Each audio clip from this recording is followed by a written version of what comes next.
Guys, what's up? This is Theo here, and welcome back to Lesson 13 here on Free Code Camp, Responsive Web Design, or Free Code Camp JavaScript Algorithms and Data Structures, Certification Basic JavaScript. And we're starting with comparisons with the logical OR operator. So, what we want to do is use this OR operator, combine the two if statements inside of one. So, basically, we're going to say if val is not between 10 or 20, so we can say if val is less than 10 or val is greater than 20, then we can go ahead and remove that. That'll be our condition. Let's go ahead and run this. Good to go. Alright, number 2, introducing else statements. So apart from if statements, we can also write else statements, which is the case in which the if statement doesn't get run. So combine the if statements into a single if else. So basically we can just change this to be, let's see, it should only have one if statement, and then just else 4 should return 5, and then if else greater than 5, else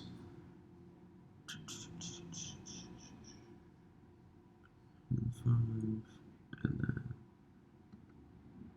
else. I'm just going to take this, pop this up here, get it, run it, good to go. Number 3, else if statements. So again, more branching and conditionals. So convert the logic to use else if. Let's say else if. Okay. And again, I don't think we need that, but we want us to use this. And let's go ahead and run this real quick. It's gonna be like this. Clean that up. There we go. Number 4, logical order in if-else statements. So you can read about this control flow here. Change the order of the logic and the functions that will return the correct cases in all statements. Val is less than 10. Also val is less than 5. Right. So basically, we just need to change this to do 5, 10. We just need to change those out.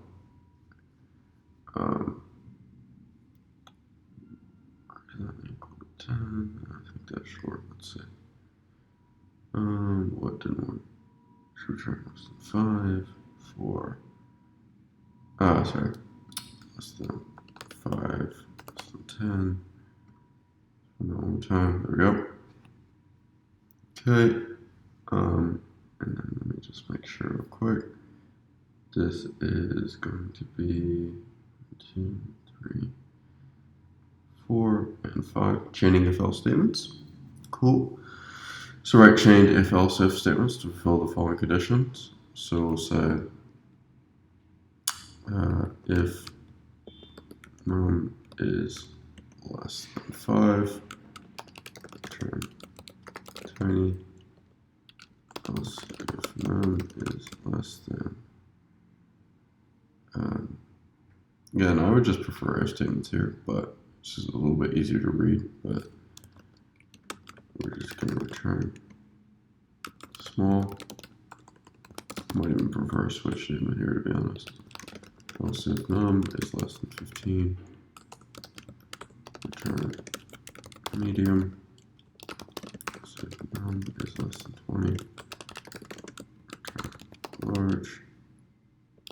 Else if num is greater than or equal to 20, return huge.